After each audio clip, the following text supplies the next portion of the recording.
Good morning friends and welcome back to our channel. तो जैसा कि हमने आपको अपडेट किया था कि हम लोग जबलपुर में आए हुए हैं और ऑलरेडी हमने कुछ प्लेसेस आपको विजिट कराया है। तो अभी आज हम निकल रहे हैं गौरी घाट के लिए। तो अभी हम लोग फ्रेश एंड अप होके रेडी होके यहाँ से होटल से निकल रहे हैं और वहाँ पे हम पहुँच के आपको वहाँ का जो भी व्यूज़ हैं, ब्यूटीफुल व्यूज़, वो हम आपको दिखाएंगे। और रास्ते में अगर कोई हमें फेमस फूड प्लेस मिलता है, फूड पॉइंट मिलता है, तो वो भी हम आपको दिखाएंगे। और हाँ, अगर अभी तक आपने हमारे चैनल को सब्सक्राइब नहीं किया है तो प्लीज़ सब्सक्राइब कर लीजिए ताकि कोई भी वीडियो आपसे मिस ना हो। साथ ही चैनल को शेयर एंड लाइक करना ना भूलें। तो चलिए फिर चलते हैं। Let's go. तो अब हम बढ़ रहे हैं गौरी घाट की तरफ, जिसकी डिस्टेंस हमारे होटल रूम से लगभग 11 किलोमीटर है।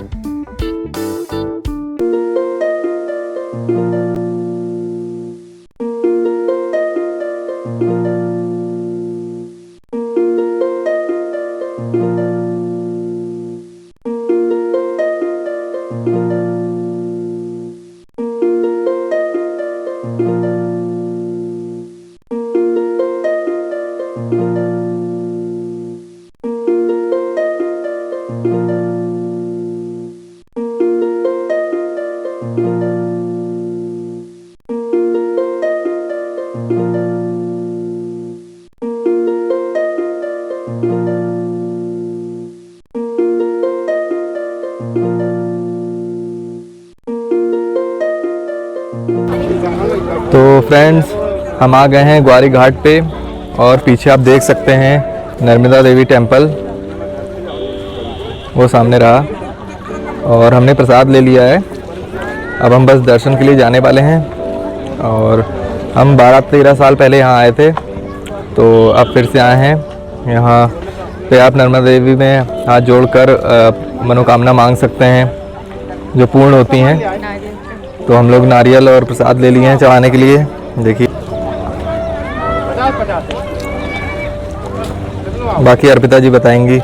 यहाँ की मान्यता ऐसी है कि यहाँ पे जब आप प्रसाद चढ़ाते हैं और उसके साथ में आप नारियल चढ़ाते हैं, तो नारियल अगर आप बिना तोड़े चढ़ाते हैं तो आपको अपनी मनोकामना मांगते हुए नारियल चढ़ाना होता है। और बाद में जब आपकी मनोकामना पूरी हो जाए तो आप दोबारा से आके नारियल चढ़ा सकते हैं। मैं तो आपको कहूँगी कि आपकी जो भी मनोकामना है आप नारियल चढ़ाइए और दोबारा आने की कामना के साथ माता से कामना करिए और उसके बाद आप आइए जब भी आपकी मनोकामना पूरी हो जाए। हम लोग जाने वाले हैं क्योंकि मंदिर नदी के बिल्कुल बीच में है। तो हम लोग ये नाव लगी हुई है, इससे जाने वाले हैं। देखिए कितनी सुंदर सुंदर नाव है। देखिए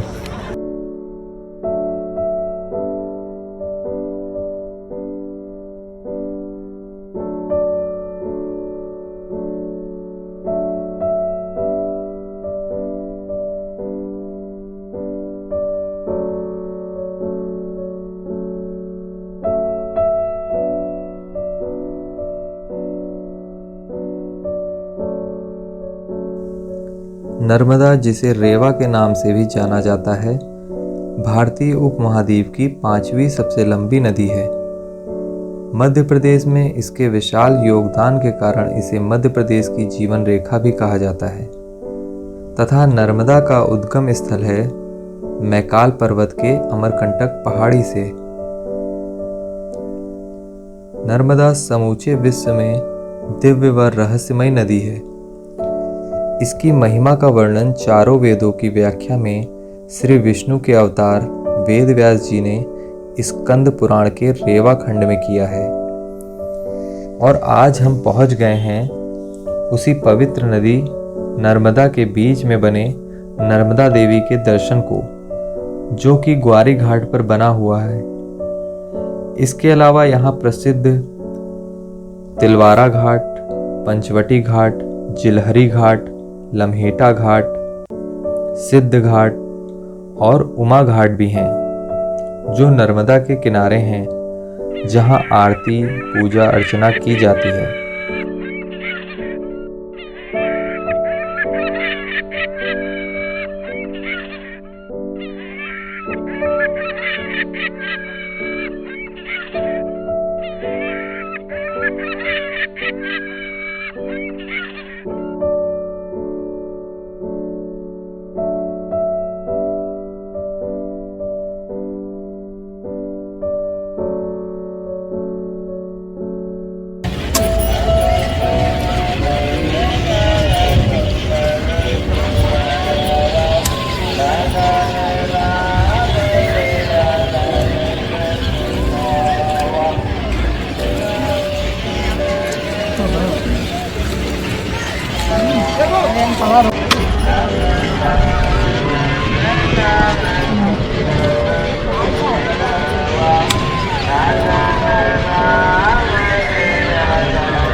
जय हो मां नर्मदा, जय हो।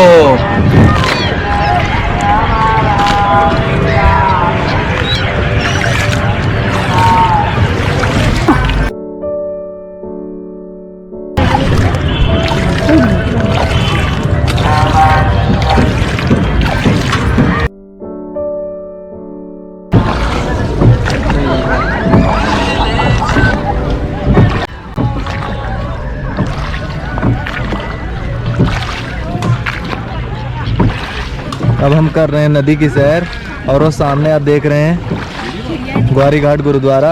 अभी वहाँ भी हम लोग जाएंगे।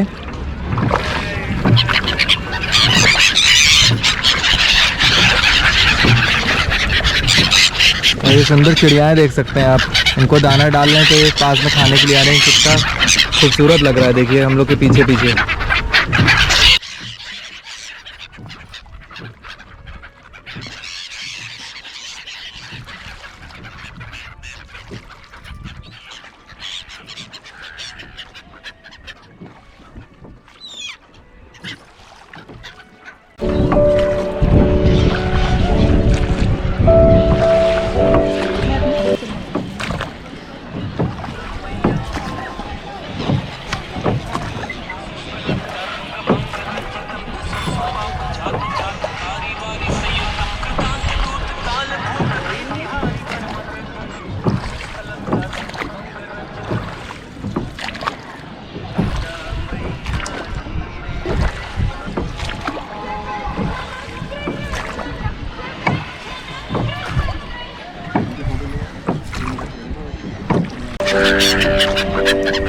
ग्वारी घाट नर्मदा देवी के दर्शन कर मनोकामना यदि सच्चे मन से मांगी जाए तो वो पूरी होना निश्चित ही है। तो ये थे माता नर्मदा के दर्शन।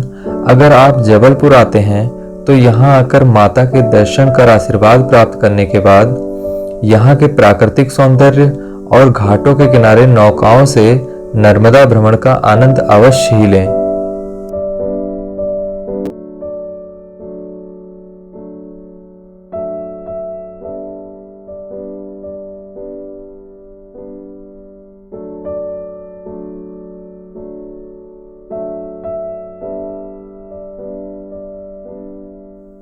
अब हमारी नाव मुड़ रही है गुरुद्वारा ग्वारी घाट के लिए, जो नदी के दूसरे छोर पर बना हुआ है।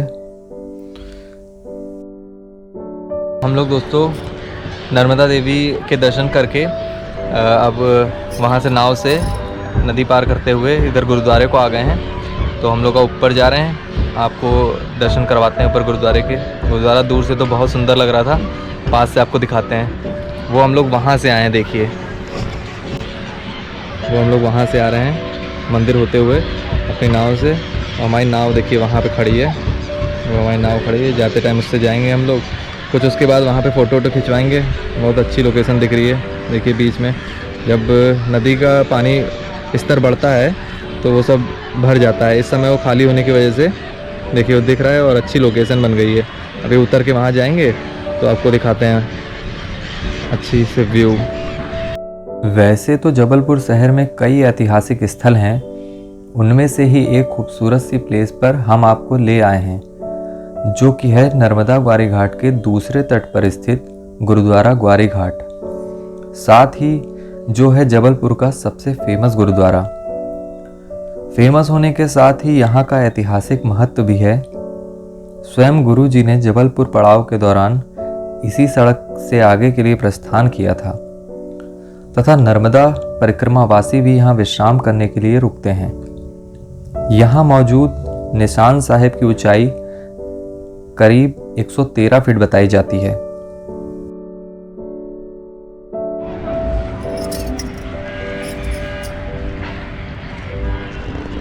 तो दोस्तों वो ऊपर गुरुद्वारे से होके हम लोग आ गए हैं और अब ये नीचे आ गए हैं, जहाँ पे नदी का स्तर बढ़ने पे ये भी जगह डूब जाती है।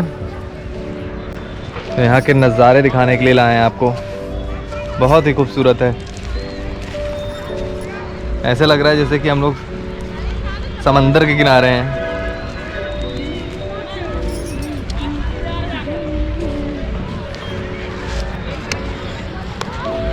वो नदी के बीच में रहा नर्मदा देवी टेम्पल, और उधर सब मंदिर की पूजा सामग्री की दुकानें लगी हुई हैं, और दूसरी तरफ है ये गुरुद्वारा जो कि दूसरे छोर पे है नदी के पार। उस साइड से लोग इधर को आते हैं तो अपनी बाइक नाव में ही लाद के वो सामने पार करते हैं उधर जाने के लिए, दूरी कम करने के लिए।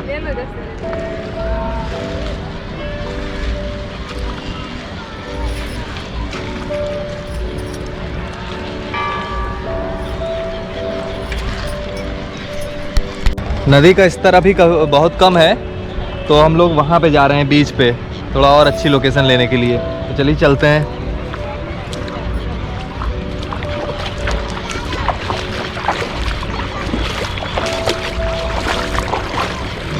देखते हैं कहाँ तक के पैर डूबते हैं।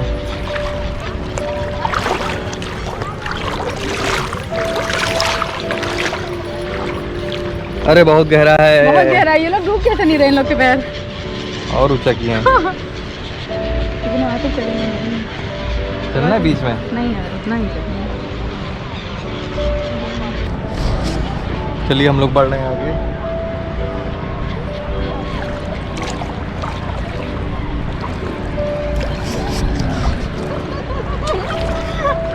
हम लोग के घुटने तक पानी आ गया है, पानी बहुत ठंडा है। बढ़ता जा रहा है। बढ़ता जा बस लगी नहीं जाएगी, ठंडा लग रहा है। बस इतना ही है पूरा। यही है मैक्सिमम जो यहाँ पर है। तो हम लोग नहीं जा पाए, ज़्यादा घुटनों भीग रहा है तक तो पानी वापस है। आ रहे हैं। तो हम लोग अभी अपने कपड़े गीले नहीं कर सकते पूरी तरह के से, क्योंकि अभी हम लोगों को और जगह भी जाना है और सुंदर सुंदर नज़ारे देखने हैं। तो हम लोग वापस जा रहे हैं। वैसे यहाँ पे जो पानी का लेवल है वो घुटनों तक है, तो आप आराम से बीच तक जा सकते हैं और मज़ा ले सकते हैं। तो बहुत अच्छा लगा, पानी बहुत ठंडा है और एकदम थकान सारी उतर गई है हमारी बीच में आने के बाद।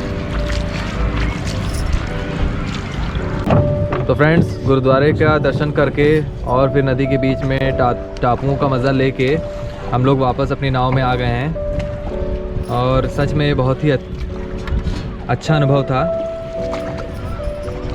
देखिए कितना अच्छा लग रहा है इसमें बैठ के।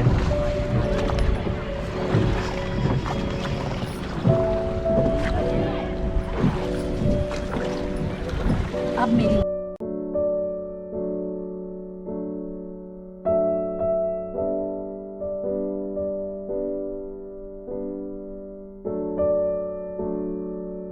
से अकेले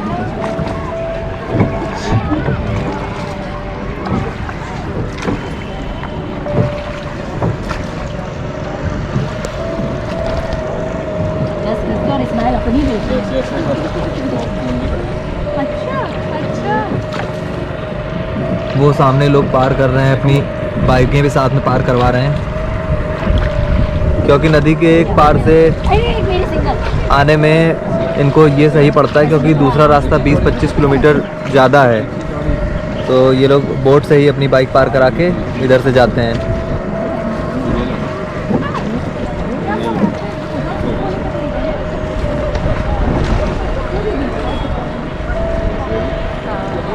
बहुत ही खूबसूरत नज़ारा है। एक तरफ मंदिर और एक तरफ गुरुद्वारा, और बीच में हम लोग की खूबसूरत सी नाव।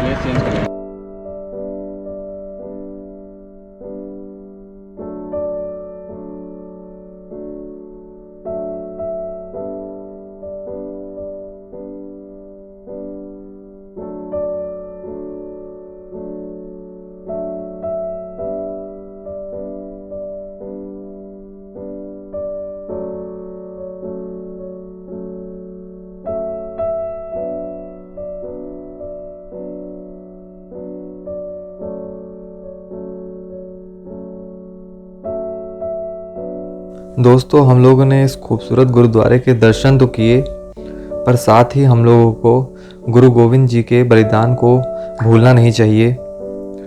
गुरु गोविंद सिंह जी ने मुगलों या उनके सहयोगियों से 14 युद्ध लड़े, और साथ ही उन्होंने धर्म के लिए समस्त परिवार का बलिदान किया, जिसके लिए उन्हें सर्वस्वदानी भी कहा जाता है। इसके अतिरिक्त जनसाधारण में वे फल्गीधर, दशमेश, बांजा वाले आदि कई नामों से जाने जाते हैं। तो ये थे हमारे गुरुद्वारा ग्वारी घाट के दर्शन। तो आप जबलपुर में ग्वारी घाट आएँ तो नर्मदा देवी दर्शन के साथ गुरुद्वारे में माथा अवश्य टेकें, साथ ही स्वादिष्ट लंगर का आनंद भी लें। तो दोस्तों, अब हमारे नर्मदा देवी और गुरुद्वारे दोनों के दर्शन हो चुके हैं। तो अब हम चलते हैं जबलपुर की किसी दूसरी खूबसूरत जगह की तरफ और मिलते हैं आपसे नेक्स्ट एपिसोड में। तब तक के लिए keep watching, keep enjoying, bye bye.